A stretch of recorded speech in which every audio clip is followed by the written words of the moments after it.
Algo que yo he aprendido como padre, y me costó un tiempo, es a no descartar que mis hijas van a pasar por ciertas etapas. Y yo he tenido conversación con otros padres que tienen hijos, y la diferencia de edad, ponte que sea 1 o 2 años, y me están trayendo, ¿verdad?, sus situaciones con sus hijos. Y mientras ellos me traen sus situaciones, yo rápido le digo, no, mis hijas, yo les hablé de esta manera, le di este consejo y ellas han seguido, ¿verdad? Se han mantenido en la línea y yo no he tenido ese problema. El detalle es que las conversaciones yo las tuve 2 años antes. Y cuando llegaron, ¿verdad?, los 10 y los 11, lo que en un momento dado, para mí, yo pensé que tenía el sartén agarrado por el mango, me di cuenta que necesitaba de la gracia del Señor. Y esa es la etapa en la que ahora yo me encuentro, ¿verdad?, con mis hijas, una nueva etapa donde ellas pues cuestionan todo. Porque en mi caso, pues Lian pues tiene 11 años, pero la chiquita, por alguna razón, se transfiere esos 11 años. Así que la experiencia que tiene Lian, la tiene Elena, y por consiguiente, lo que yo no pasaba con Lian, ahora estoy pasando con las dos. Y es bien interesante porque ahora todo lo que sucede, todo lo que pasa en casa es cuestionado, ¿verdad? Porque hay que acostarse temprano, ¿por qué no puedo ver esta película? Y un momento, es una película de adulto porque tú sabes, tú todavía tienes 11 años. Y yo tengo que entrar en esa transición de crecimiento de mis hijos, de mis hijas, pero realmente lo que quiero traer esta mañana es que nosotros vamos a ser cuestionados por nuestros hijos y nosotros, ¿verdad?, vamos a necesitar pedirle sabiduría al Señor para poder nosotros con toda responsabilidad poder explicarle y enseñarle cómo ellos deben vivir, no conforme a lo que nosotros entendemos, sino conforme a la sabiduría de Dios en su palabra, para que sus corazones apunten a Él y puedan vivir para la gloria de Él. Y interesantemente, en esta mañana Jesús se encontró ¿verdad?, en una situación un poquito similar y vemos, ¿verdad?, cómo Jesús se va a encontrar con unos discípulos, los discípulos de Juan, y ¿verdad?, por alguna razón que vamos a ir viendo durante el pasaje, vamos a ver cómo Jesús fue cuestionado y cómo será cuestionado por estos discípulos.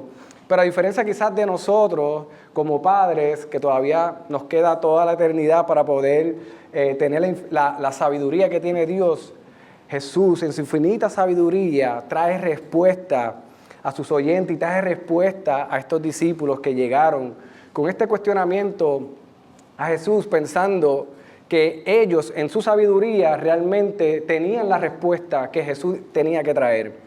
Pero haciendo un poquito de resumen y de contexto de dónde venimos predicando el Sermón del Monte, donde Jesús va enseñando de cómo debemos vivir en el reino, cómo debemos examinar nuestros corazones, el cómo hacemos las cosas, pero también las motivaciones del cómo hacemos las cosas. Vino a traer claridad sobre lo que en un momento fue dado, la ley y la enseñanza de los profetas. Ahora Jesús, ¿verdad?, por medio del sermón, pues trae claridad y trae la verdadera aplicación de cómo debemos vivir para la gloria del Señor. Pero ya del domingo pasado en adelante, y quizás hoy va a ser un sermón parecido, ya de un tiempo de discurso, estamos en un tiempo donde eso que Jesús estaba comunicando, ahora se va a ver desplegado por señales y prodigios. Aquel reino que Él está proclamando ahora es afirmado y validado por milagros, por sanidades y milagros realmente que apuntaban a que la persona que estaba allí encarnada era el Hijo de Dios, aquel libertador que había sido prometido para su pueblo. Así que la semana pasada el pastor Xavier comenzó a hablarnos sobre algunos aspectos sobre Jesús que apuntaban a su reinado. Vimos la identidad del rey y, ¿verdad?, lo vimos como sacerdote cuando estuvo sanando a los leprosos. Lo vimos como un rey no distante. Lo vimos como un rey que es accesible, un rey cercano que sanó la hija, ¿verdad?, el criado del centurión, siendo un gentil, así que ya no es un Dios ni un rey exclusivo, sino un rey accesible a todos. También vimos en la sanidad de la suegra de Pedro que es un rey salvador. También pudimos ver un aspecto sobre Jesús como rey en su autoridad. Vimos un Jesús que tiene autoridad sobre la naturaleza, vimos un Jesús que tiene autoridad sobre los endemoniados, vimos un Jesús que tiene autoridad sobre el pecado. Pero también pudimos ver el llamado que nos hace este rey. Este rey nos hace un llamado a que nosotros podamos atender no tan solo nuestra necesidad, sino que veamos a nuestros prójimos y atendamos la necesidad de nuestros prójimos en misericordia y en verdad. Pero también vimos cómo este rey nos hace un llamado que exige compromiso de nosotros. Exige que nosotros nos entreguemos por completo al llamado que nos hace, a la verdad que Él está desplegando en su ministerio. Y ahora, en esta mañana, en el pasaje de hoy, en esta tarde, veremos en cierta manera una continuidad de lo que estuvimos viendo en la prédica pasada, ¿verdad?, de Jesús. Y estaremos viendo cómo Jesús ahora comienza y continúa demostrando su sabiduría ante los cuestionamientos a los que se va a encontrar. Y cómo demuestra su autoridad en esta ocasión sobre la muerte, sobre la enfermedad y sobre los demonios. Así que Jesús continúa afirmando su ministerio a través de los milagros y las señales que lo estaban persiguiendo y las señales que él estaba demostrando, que solamente apuntaban a que él era ese David, ese rey David que había sido anunciado para libertar a su pueblo. Así que los primeros versículos quisiéramos ver cómo, dando esa continuidad, cómo este rey que se había revelado, ¿verdad?, porque hemos visto, ¿verdad?, su identidad, su autoridad y su llamado, ahora este rey es cuestionado. Y Mateo comienza presentando a los discípulos precisamente de Juan el Bautista, haciéndole a Jesús la siguiente pregunta. En el versículo 14 lo tenemos, dice: entonces se le acercaron los discípulos de Juan diciendo: ¿por qué nosotros y los fariseos ayunamos, pero tus discípulos no están ayunando? Miren qué interesante la pregunta que le hacen los discípulos de Juan. ¿Por qué nosotros estamos en cierta manera cumpliendo con la ley y tus discípulos, y en cierta manera le están diciendo, ni tú tampoco estás cumpliendo con la ley? Así que pareciera que los discípulos de Juan están haciendo, ¿verdad?, o llevando a cabo una simple pregunta, pero no podemos olvidarnos del mensaje de la prédica pasada que hace en varios versículos. Si miramos hacia atrás, en el versículo 11, vamos a ver que los fariseos también le cuestionaban a los discípulos de Jesús sobre la manera en que ellos estaban llevando a cabo todas sus actividades en su ministerio. Y mira cómo dice el versículo 11 en ese mismo capítulo. Y los fariseos, ¿verdad?, viendo lo que estaba sucediendo, dónde estaba Jesús, dónde se estaba involucrando con la gente que estaba comiendo, le preguntan a sus discípulos: ¿por qué come vuestro maestro con los recaudadores de impuestos y pecadores? Hermano, y nuevamente parecer una pregunta sencilla, pero cuando estamos hablando de los recaudadores de impuestos, usted puede estar seguro que era algo peor que recibir una carta de Hacienda y del IRS. Usted sabe, cuando usted recibe esa carta que llega, que yo a veces digo, ábrela tú, y me voy, me deja saber. Pero esto era peor, ¿por qué? Porque los recaudadores de impuestos, ¿verdad?, eran considerados indignos, eran considerados lo peor para ellos. Ellos lo veían y lo comparaban con la opresión que ellos estaban recibiendo. Así que los fariseos no podían entender cómo este maestro está proclamando un reino, se está proclamando una verdad, y ahora este maestro se sienta a la mesa en un momento tan para el judío, un momento tan especial, un momento tan ameno, con estos pecadores y estos recaudadores de impuestos. Así que, en cierta manera, lo que Jesús estaba haciendo, ¿verdad?, tanto en su ministerio como lo que estamos viendo en los diferentes versículos, era que estaba rompiendo con los estándares religiosos de aquel entonces. Jesús ahora estaba compartiendo en la mesa con pecadores, y eso no se podía entender porque eso no se suponía que sucediera. El pueblo de Israel era un pueblo que le gustaba vivir en esa exclusividad de ellos como pueblo, en su identidad. Y al parecer también no estaban cumpliendo ahora con las prácticas religiosas. O sea, tú estás comiendo con los pecadores, pero tampoco estás cumpliendo con los deberes que debes llevar en cuanto a lo que es el ayuno, donde se entiende que muy probable ellos practicaban el ayuno 2 veces a la semana, y sin embargo pareciera que los discípulos de Jesús y Jesús andaban por ahí de fiesta. Y los discípulos de Juan le cuestionan por qué esto está sucediendo, si realmente, Y ya ellos, ¿verdad?, lo que Juan el Bautista le había dejado saber, que él es aquel Cordero, ¿verdad?, que había sido anunciado, que limpiaría y traería perdón de los pecados. ¿Por qué entonces no puedo conciliar que viva de la manera en que nosotros llevamos viviendo todo este tiempo? Así que ciertamente en lo que está sucediendo había una dicotomía, ¿verdad? Había algo diferente entre las prácticas religiosas de aquel entonces y lo que Jesús estaba practicando y enseñaba del reino de Dios. Así que Jesús, ante este cuestionamiento, en su sabiduría, quizás mejor que nosotros como padres, Él le contesta con 3 ilustraciones. Le trae la ilustración del acompañante del novio, como vimos, el remiendo de tela nueva y el vino nuevo. Y lo interesante de estas 3 ilustraciones es que ninguna de ellas, si usted se detiene a verla, pareciera que tienen sentido en sí misma, porque él dice, nadie pone remiendo, nadie echa vino. ¿Acaso el acompañante del novio puede hacer esto? Así que pareciera que la respuesta que él está trayendo no tuviera en sí mismo como un sentido. En otras palabras, lo que los discípulos de Juan estaban preguntando, también para Jesús, la pregunta de ellos no tenía sentido en ese momento. Así que comienza y le da la ilustración del acompañante del novio, lo vemos en el versículo 15. Y lo interesante de esta respuesta es que, aunque pareciera una respuesta reactiva de Jesús del momento, o una respuesta, como nosotros decimos, una respuesta random de parte de Jesús, realmente no era una respuesta random. Jesús sabía con quién estaba hablando y qué información tenían los discípulos de Juan.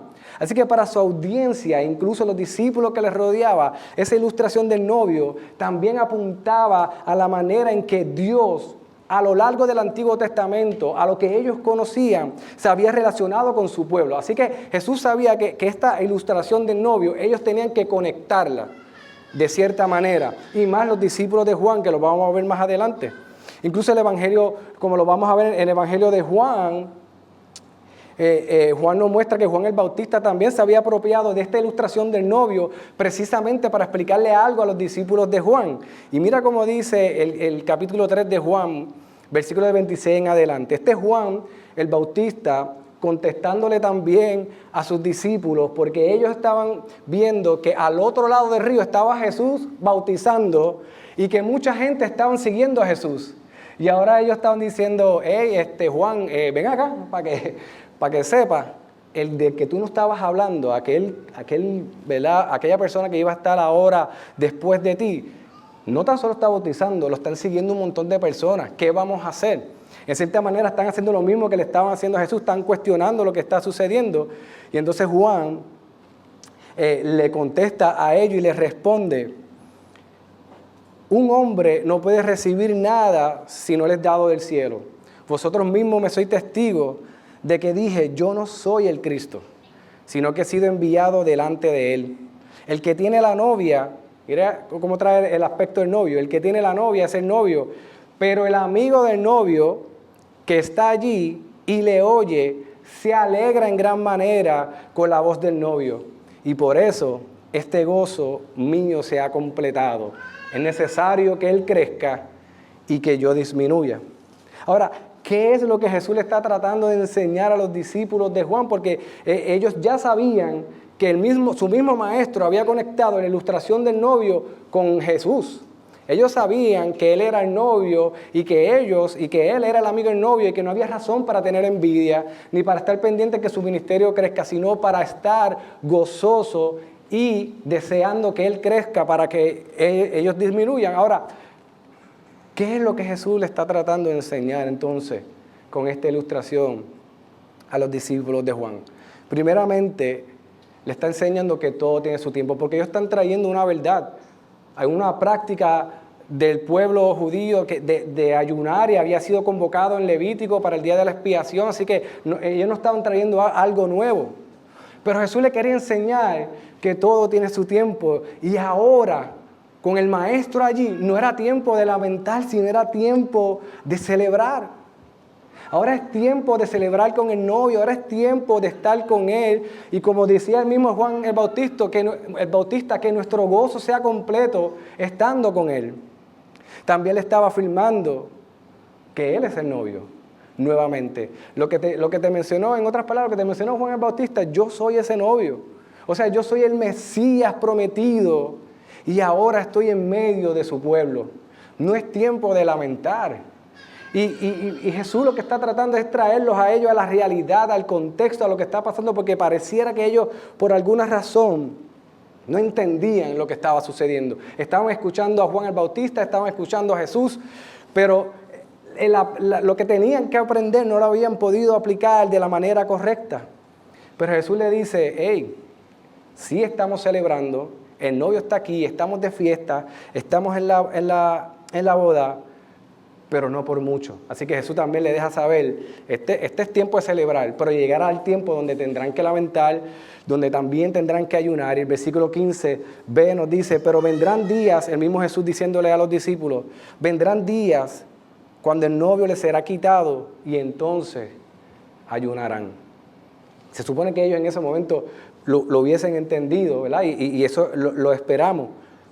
Pero claramente Jesús sabía que en estos discípulos había una intensa lucha entre el legalismo que habían creado las tradiciones religiosas y la verdad del reino que estaba siendo proclamado. Había una lucha entre ellos, entre lo que para ellos era su devoción a Dios, para lo que ellos era necesario para ser afirmados por Dios. Ahora hay un evangelio que está llegando, hay una verdad que está trayendo Jesús que nos lleva a descansar en Él. ¿Cómo yo puedo conciliar esto? Así que eso estaba en sus mentes y en sus corazones. Y preguntas como esta muestran precisamente que ellos estaban luchando con sus tradiciones religiosas. Así que, dado esa realidad y por tal razón, Jesús no lo deja ahí. Lo pudo haber dejado con la ilustración del novio, pero él trae 2 ilustraciones más, versículos 16 al 17. Y dice, y nadie pone remiendo de tela nueva en un vestido viejo, porque el remiendo al encogerse tira del vestido y se produce una rotura peor. Y nadie echa vino nuevo en odres viejos, porque entonces los odres se revientan, el vino se derrama y los odres se pierden, sino que se echa vino nuevo en odres nuevos y ambos entonces ¿qué? Se conservan. Entonces, ¿qué es lo que Jesús le quiere continuar enseñando a los discípulos de Juan con estas 2 ilustraciones? Primero, le está enseñando que es imposible abrazar al mismo tiempo, no puedes abrazar al mismo tiempo las tradiciones religiosas de aquel momento y las enseñanzas que Jesús estaba trayendo. Jesús le estaba dejando saber, o abrazas por completo las enseñanzas que yo estoy trayendo, o mejor te quedas con las tradiciones religiosas del judaísmo y del momento que estaban enseñando los escribas y los fariseos. Pero ambas no pueden vivir juntas. Tú no puedes echar vino nuevo en odre viejo, porque en el momento que el vino comienza a fermentar, el odre viejo no va a poder aguantarlo. Así que tienes que escoger bien lo que vas a abrazar. No puedes vivir con ambas verdades juntas. Así que el resultado de lo que puede hacer y lo que estaba sucediendo en ellos, de querer mantener esas tradiciones religiosas y el evangelio que Jesús estaba trayendo, lo que podía traer finalmente era echar a perder por completo lo que habían aprendido. Y tenían que escoger cómo le iban a trabajar. Y Jesús le está trayendo estas enseñanzas. Ahora mismo tú me estás cuestionando por el asunto de ayunar, y tú no estás entendiendo que yo llevo predicando en el Sermón del Monte lo que es el reino de Dios, cómo debe lucir nuestros corazones, cómo debe lucir nuestras acciones en este reino, cómo debemos vivir. Y ahora tú me estás preguntando por estas transiciones, por estas tradiciones. Así que ambas no pueden estar juntas. O abrazamos la verdad del evangelio por completo, o simplemente nos quedamos en las tradiciones. Pero no podemos traer este sincretismo a nuestras vidas, porque va a traer problemas y va a traer una dicotomía. Así que no podemos olvidar tampoco que Jesús viene enseñando que Él no viene a anular la ley. Él no está diciendo, dejen de seguir la ley, dejen de seguir el consejo de los profetas. Pero también lo que Jesús vino a hacer en su reino y en su encarnación es romper precisamente con las tradiciones religiosas, que lo que hacían era diluir la verdad que Dios ya había revelado a través de su ley y de los profetas. Así que era necesario que Dios llegara por medio que Jesús llegara y encarnara la palabra viva, para que de esa manera lo que Dios venía hablando se pudiera, número uno, cumplir en la persona de Cristo, pero a la misma vez nosotros podamos tener esa revelación completa por medio de su persona. Así que en otras palabras, Jesús le estaba dejando saber a los discípulos de Juan que su verdad en sí misma es suficiente. No hace falta añadir absolutamente nada para garantizar el cumplimiento de ella, y tienen que discernir en los tiempos que estamos. Aquí está el novio. Es tiempo de estar con él, no de lamentar, sino de seguir sus pisadas y vivir para su gloria. Y luego de esta enseñanza continúa nuevamente viendo cómo Jesús, ¿verdad?, muestra su autoridad ante la muerte y sobre toda enfermedad. Jesús continúa afirmando y validando quién es Él y su reino mediante señales y prodigios. Y comienza con 2 milagros particulares. Y el primero que nos presenta es a un oficial de la sinagoga que se acerca y se postra delante de Jesús. Y pareciera que es algo, ¿verdad?, también normal que una persona se acerque y se postre delante de otra persona, pero realmente no lo es, y mucho menos de un oficial de la sinagoga. Un oficial de la sinagoga muy probable era el oficial que ministraba en la sinagoga y también dirigía la adoración en la sinagoga. Él sabía las implicaciones que tenía en él postrarse ante otro hombre. Ellos sabían que al único que se debían postrar era ¿quién? A Dios. Sin embargo, él sabe que Jesús está en ese lugar, se acerca a Jesús y ahora lo vemos en la escena postrado delante de su maestro.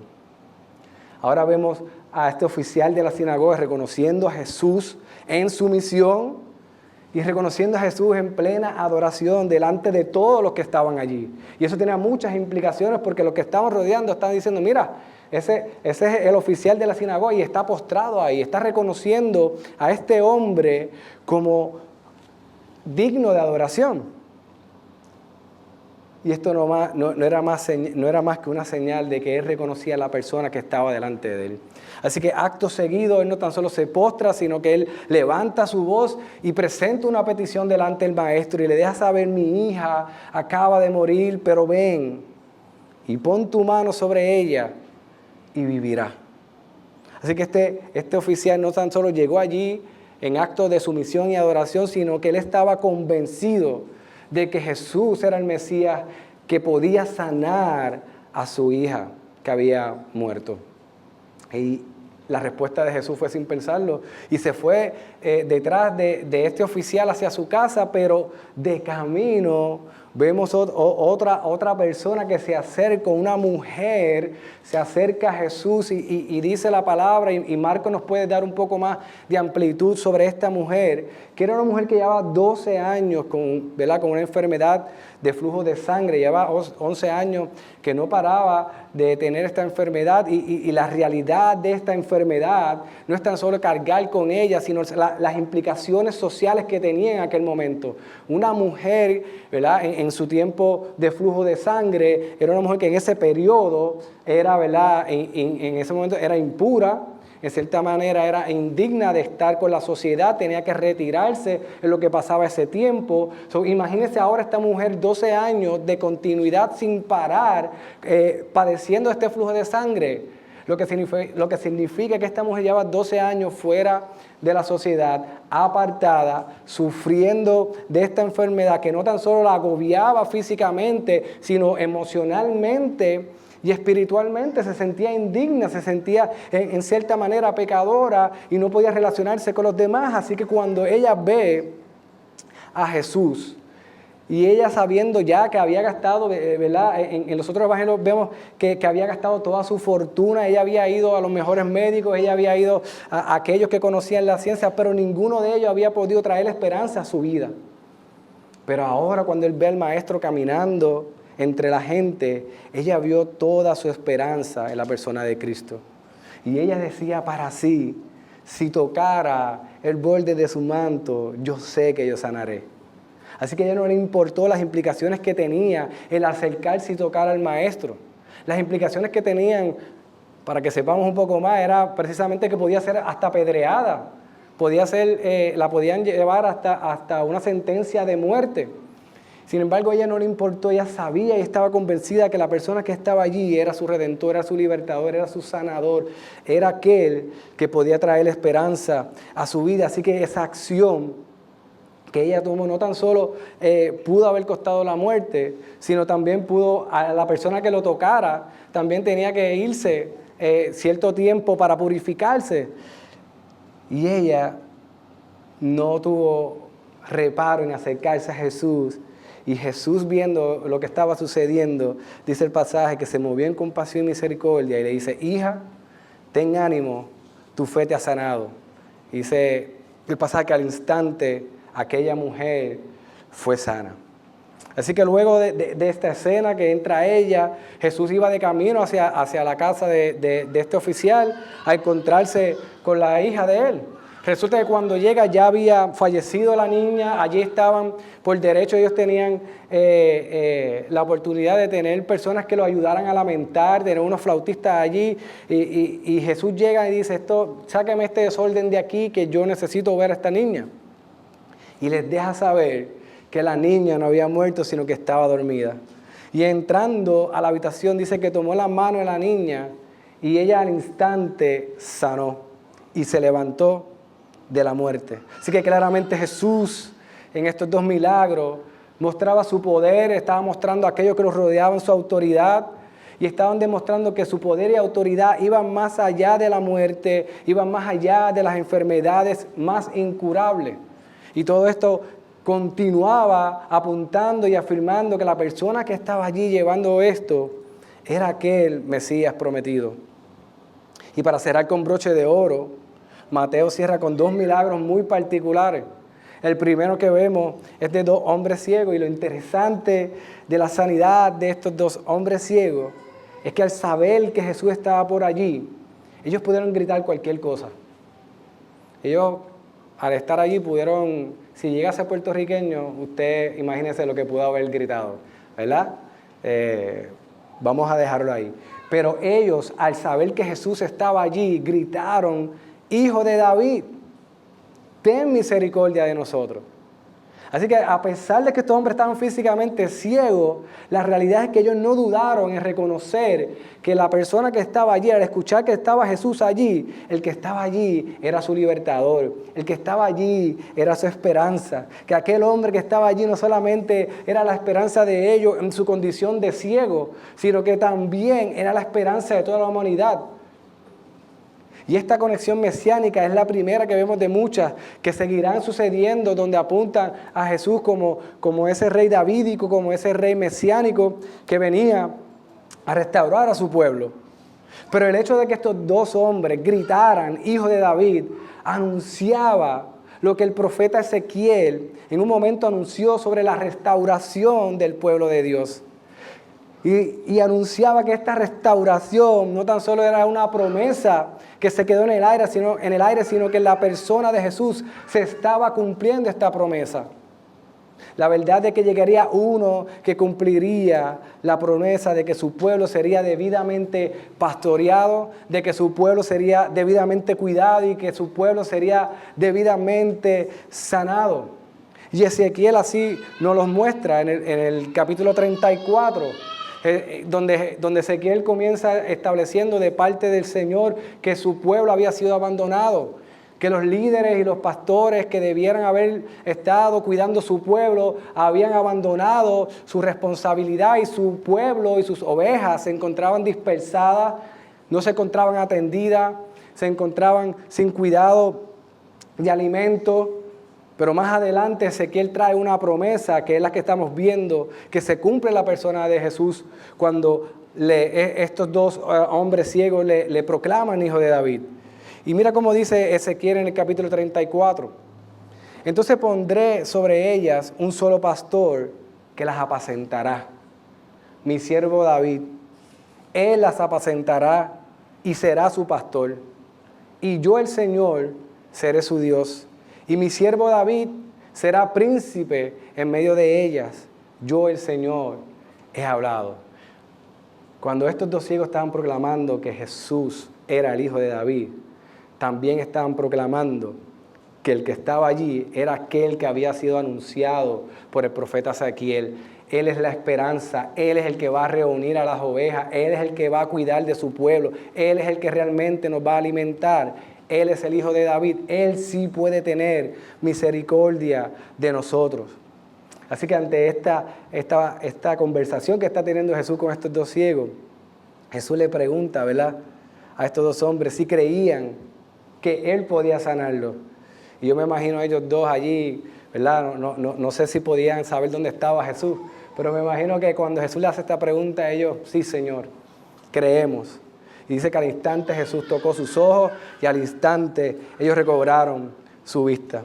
Y el segundo milagro se trata de un hombre endemoniado que era mudo y se entiende que si era mudo también pudo haber sido sordo. Pero lo que dice el pasaje es que al momento que Jesús le expulsó los demonios, dice que al instante el mudo comenzó a hablar. Y hermano, todo esto está pasando frente a todos los que estaban allí presentes, frente a sus discípulos, frente a los discípulos de Juan.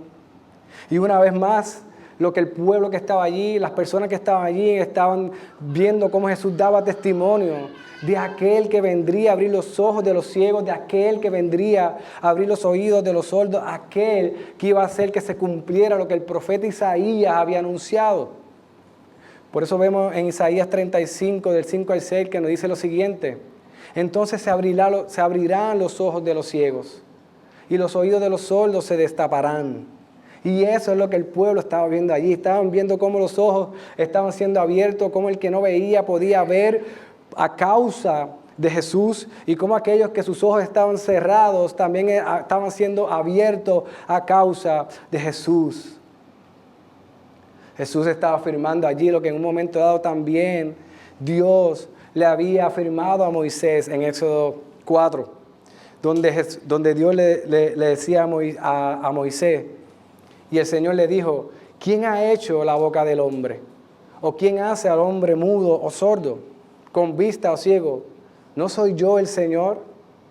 Jesús estaba mostrando ante toda esta gente su autoridad y poder no solamente sobre los demonios, sino con cada parte del ser humano. Jesús estaba sanando a enfermedades incurables como la mujer de flujo de sangre. Jesús estaba levantando personas de la muerte. Jesús estaba trayendo vista a los ciegos. Jesús estaba trayendo la voz a los mudos. Así que si algo hemos podido ver es cómo Jesús continúa en esta parte, ¿verdad?, del Evangelio de Mateo, cómo Él continúa validando a través de su ministerio no tan solo su poder, sino también que Él es el Rey libertador que había sido prometido a través de los profetas. Que Él es el Mesías, aquel que restauraría al pueblo de Dios y traería salvación y vida eterna. Así que, hermanos, si hay algo que vemos en este pasaje, es que al igual que los discípulos de Juan, nosotros, usted y yo, de alguna manera u otra nos veremos tentados de abrazar parcialmente el Evangelio. Nos veremos tentados de imponer nuestra propia justicia. Nos veremos tentados de imponer nuestros propios medios de gracia con el fin de ganar el favor de Dios. Buscaremos establecer nuevas maneras que nos ayuden a cumplir con lo que Dios demanda en su palabra. Seremos como los escribas, los fariseos, que en vez de abrazar lo que Dios había revelado, comenzaron a añadir reglas, comenzaron a añadir anillos para proteger la manera en que se debía abordar la ley. Pero lo que estaban haciendo, sabemos que sus intenciones eran que ellos sean glorificados, pero Dios no necesita ayuda. Dios ha revelado su verdad y nos llama a abrazarla por completo. También buscaremos nuevas maneras que nos ayuden a acercarnos a Dios. Pero si hay algo que este pasaje, iglesia, nos enseña, es que no podemos poner un remiendo de tela nueva en un vestido viejo, como decía Jesús. Que no podemos echar vino nuevo en odres viejos. Porque claramente al final se echará a perder tanto la tela vieja como el odre viejo. No podemos abrazar parcialmente la verdad del Evangelio e implementar nuestra propia justicia. Pues al final, sin darnos cuenta, estaremos creando y abrazando por completo una mentira. O descansamos completamente en la gracia que nos ha salvado por medio de Cristo, o simplemente nos entregamos a nuestra propia justicia. Pero ambas, iglesias, no pueden convivir juntas. No hay otra manera de acercarnos a Dios si no es por medio de Jesús. Es su obra, es su justicia y es su gracia la que nos sostiene. Y nos sostendrá hasta el día de su segunda venida. Y mejor no lo pudo haber expresado Pablo en la carta a Timoteo, en el capítulo 2, versículo 5, donde dice: porque hay un solo Dios y también un solo mediador entre Dios y los hombres, Cristo Jesús, hombre, quien se dio a sí mismo en rescate por todos, testimonio dado a su tiempo. Así que, iglesia, pidámosle al Señor que nos ayude a discernir en los tiempos que estamos viviendo. Que no nos pase como los discípulos de Juan, que teniendo ahí al Maestro, a su Redentor, a su Libertador, en vez de acercarse como se acercó el oficial de la sinagoga en adoración, en sumisión, se acercaron para cuestionarle.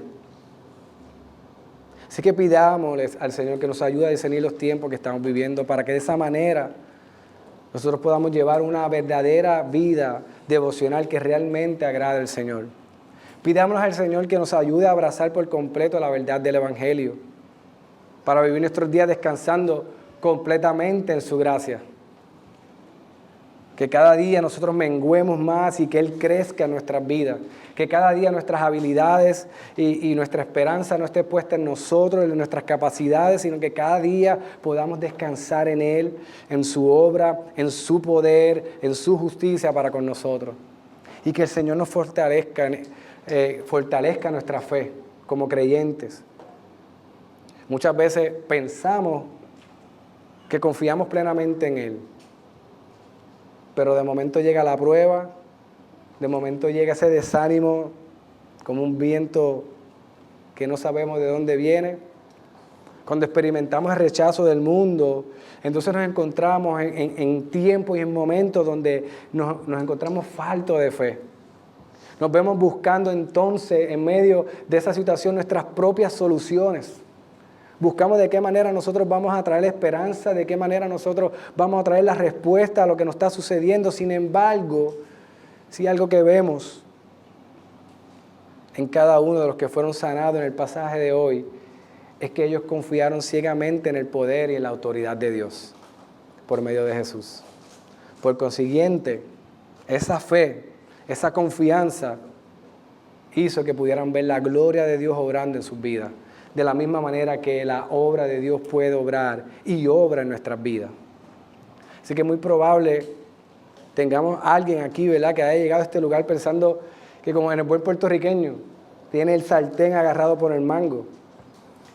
Pero si tu fe está basada en tu capacidad, si tu fe está basada en tu sabiduría, si tu fe está basada en tu suerte, hoy te digo que estás completamente perdido y sin esperanza.